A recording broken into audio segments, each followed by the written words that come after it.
We're back. 845-1100 is the number to call. We have callers? We do not have callers. And again, if Mad Mac wants to call back, he wants to have a discussion about what needs to be done to the Affordable Care Act, I'll be glad to have that discussion. But just to blame the Affordable Care Act and claim that it's a push toward socialism and it was designed to cause people to basically have problems, I don't buy that.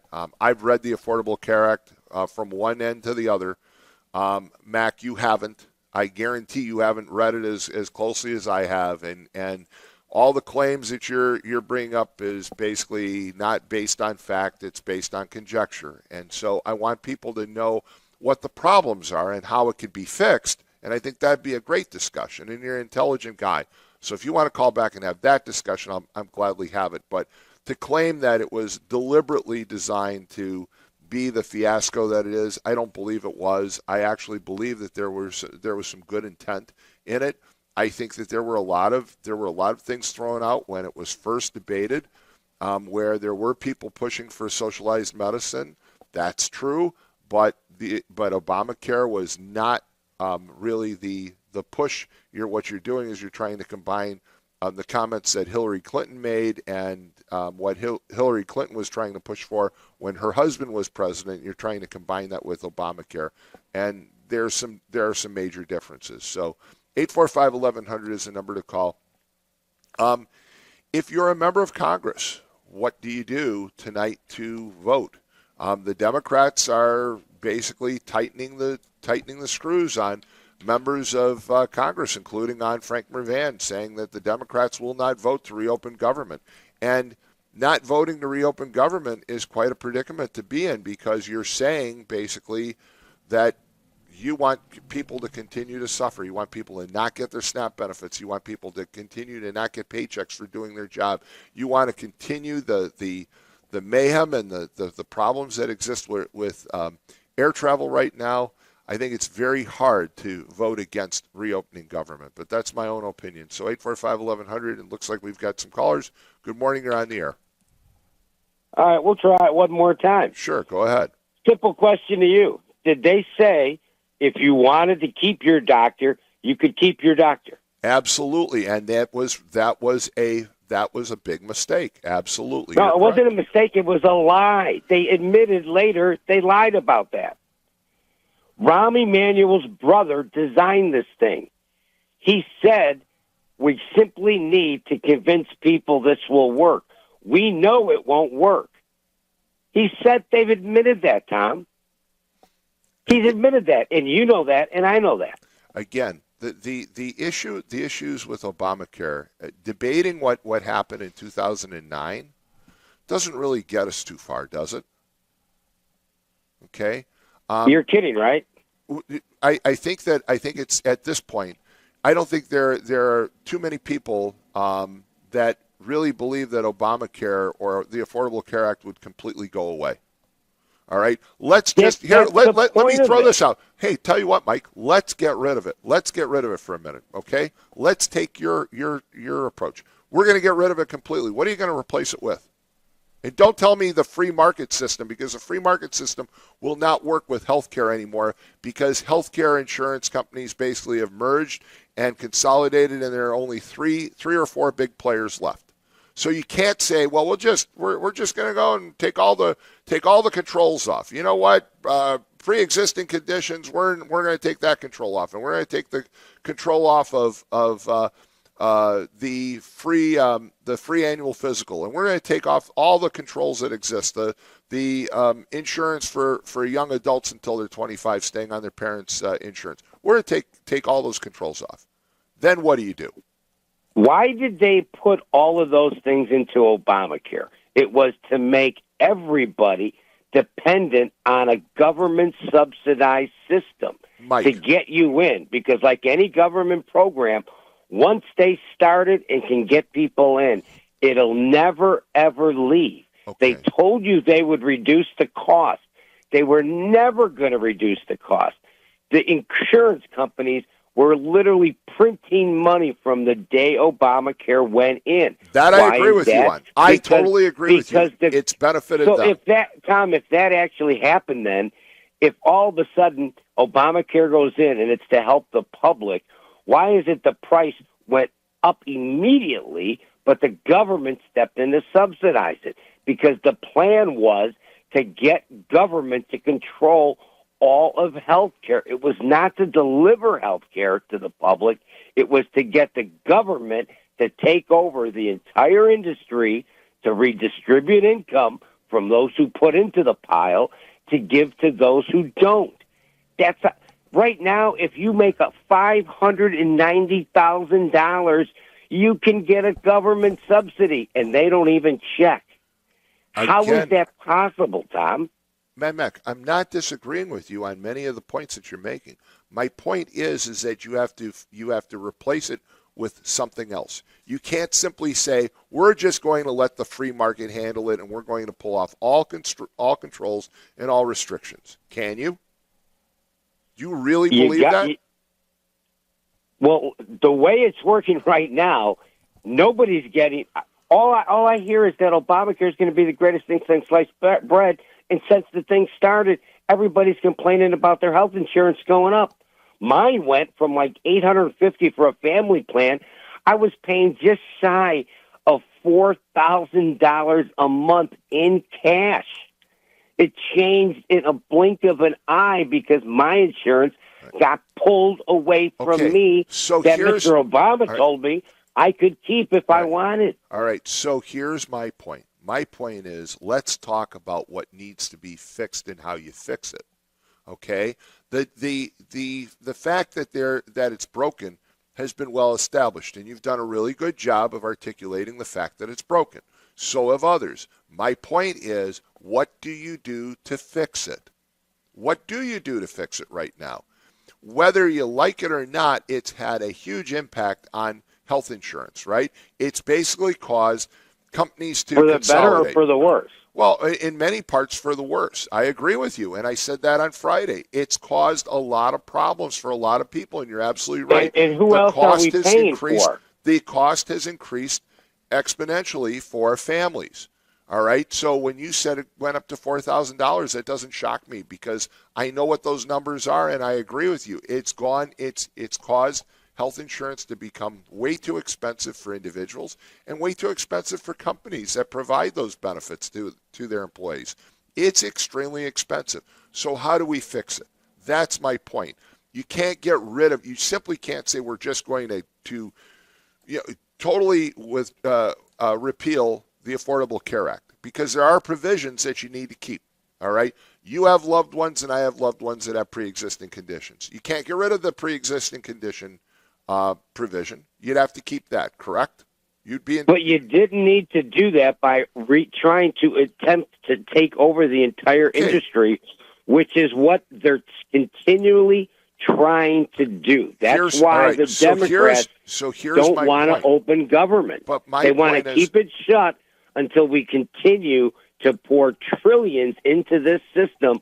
One part of it is for actual legal Americans, and the other part is which these guys have admitted time and time again in the shutdown.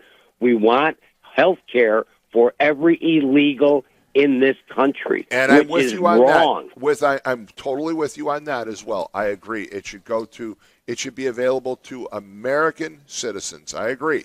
Okay?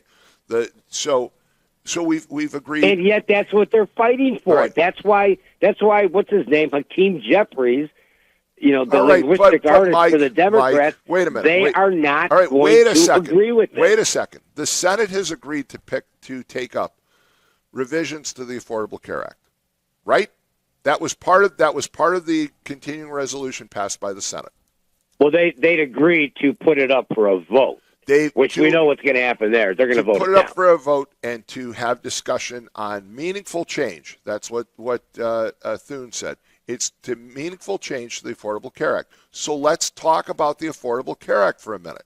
There are some things that are good about the act that you don't want to get rid of. That's my point. You don't want to get rid of the pre-existing condition clause. You don't want to get rid of the provision that says that people get an annual physical, because if you get an annual physical and you get the the 40 panel blood test, you'll find out a lot of problems about people in their infancy instead of when it's full blown cancer or heart disease. So that makes sense. Preemptive health is very good. Right. Preemptive So that monitoring, makes no sense. doubt. Okay, so that makes sense. Allowing young adults to stay on their family's insurance till they're 25, 26. That makes some sense too, because in a lot of times, especially this day and age, young adults are graduating from college. They're going to work for employers, and oddly enough, employers aren't extending health insurance benefits to the very group that they should, which is young adults. I mean, if you're an employer, you want Lynette Why should an as employer your be employer. paying for insurance anyways? Well, Young people don't need that much insurance. They're young. They're healthy. well, they are, But if they could go out in the open market and get a cheap policy, oh wait, you Mad can't Mac. do that because that's illegal. Okay, but Mad Mac, you know somebody very close to you that had some health problems when they were very young, right? Young adult. So having but that they had provision makes insurance. but they went not and got everybody does. insurance. Not everybody does. My point is that that is one of the cheapest provisions of the Affordable Care Act, by the way.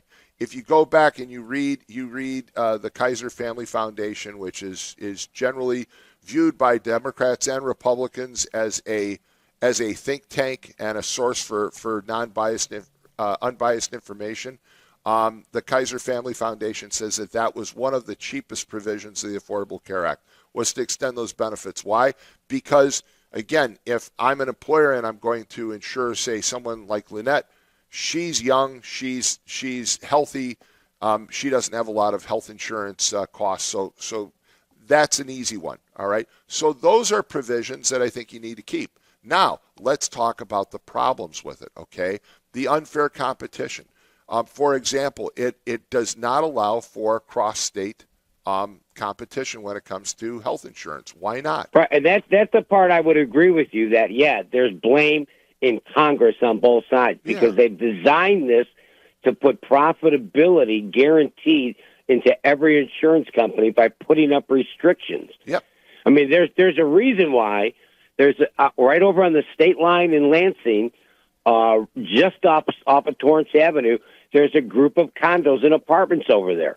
Well, they have maybe 1,100 residents, but they have about 50,000 residents using mailing addresses there for health insurance. I've heard because that. there's certain rules that allow them. If you're in Illinois, the rules can be a little different, and you can jump on Blue Cross and Blue Shield, whatever it is. Right. So people from all over the country have addresses there that are used, that are sold on the black market, and they circumvent the rules and regulations put in by Congress to promote and make profitability in those industries. If they would step back and let the free market operate better, I mean, my God, look at all the Catholic organizations that offer health insurance that say, hey, you can come onto ours, but we got a lot of restrictions like don't smoke, you better not drink a lot, and if you're like the size of the governor of Illinois, where you could sit down and crush a toilet with one fell swoop, we're probably not going to take you on the plan until you drop some weight. Yeah, but well, that's not going to by happen the way, with Obamacare. it looks like he might be taking Ozempic because he's lost quite a bit of weight, if you noticed. He's taking Ozempic down faster than let's not mention Cusack. Yes, no, let's all right, anyways, that's all I'm trying to say. No, you know what? Is that this program, Obamacare was set up to socialize medicine and take over the whole thing and subsidize everybody. And if you make $500,000 a year, come on. I agree with you. Look, I agree with you on the limits. I agree with you on the limits. I agree with you on a lot of things. But, this is a conversation that needs to happen. Okay, you and I talked just now, and you said, look, there is blame on both sides with where we're at. Okay, there are adjustments that need to be made. There are changes that need to be made. And this is my point this morning is we need to start talking about how to fix this thing rather than just bring up, basically the history of it, which, again, the history notwithstanding, we've got to fix what's wrong with it. I thought we always said something like, if you don't understand history, you're going to repeat the same mistakes in the past. Well, that's true. You will, but the point is that Mad Mac, when you've called about the Affordable Care Act before, it's basically kind of a rerun of history because you've mentioned it several times. I get it. I understand the problems that existed, and I agree with you on those problems. My point is that instead of just bringing up the origins and the debate that occurred in 2009. Let's talk about the problems that exist and how to fix it. And you and I actually have agreed on some things this morning on how to fix it, which is the biggest issue of all, which is take the gloves off on competition. Allow people to basically buy their health insurance cross state lines. That in itself would make a significant change in the cost of health care. But they won't do it because they're protecting it. At the same time, I don't want to deal with people who literally said, this will save your life. It'll be cheaper. I remember the idiotic term, we're going to bend the cost curve. What the hell that's the dumbest expression I've ever heard. And then when these guys come out, and 4 and 5 and 9 and 10 years later, well, yeah, we kind of lied about that. Yeah, we kind of lied about that. Oh, kind of. Okay, and then you want me to go deal with these people who readily come back and say, yeah, we stood up there and put on a great show, didn't we? We suckered you in. We lied. We got all the money, and now we're screwing everybody. Well, how's that work? And then you want me to go back and work with those Democrats? All right, but I don't think so. Okay, but let's just take a look back at history and talk about the lies that have been told by Congress and by government to the American people. I mean, George W. Bush told us that there were weapons of mass destruction. We had nothing to do with Obamacare. No. My point is both sides lie. Okay, you can go through. You can look at what LBJ said about some of the the reasons for going into Vietnam. I don't think he had anything to do with Obamacare either, Tom. My point is that government has lied to us for years. By the way, I want to change subjects a little bit.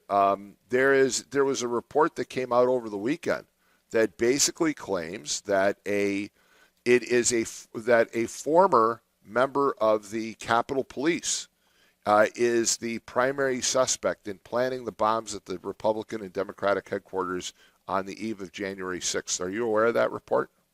Yeah, now she works as a security officer for the CIA. Yes. Isn't that very interesting? And no one is willing to touch that report so far, other than a couple of news sources. Why don't you play the videotape of Nancy Pelosi in the limo with her daughter filming the documentary that she was already in the midst of producing prior to the January 6th little fiasco, where she says, yeah, I did have the police, and I could have sent them out there, but I didn't, and that was a mistake. Well, okay, but I can counter Nancy Pelosi with some of the things that Mike Pence has claimed. And, he's a Republican, and he was vice president at the time, and some of the things that he's claimed. He had no control over the police. I know, but they've discounted a lot of the claims that he's made, too. See, the point is that we're getting lied to on everything, and there lies the problem. Hey, thanks for calling. Okay. Take care. 845-1100, we have another caller. All right, why don't we take a quick break? You're listening to The Morning Call on WJOB, 1230 AM, 104.7 FM. We'll be right back.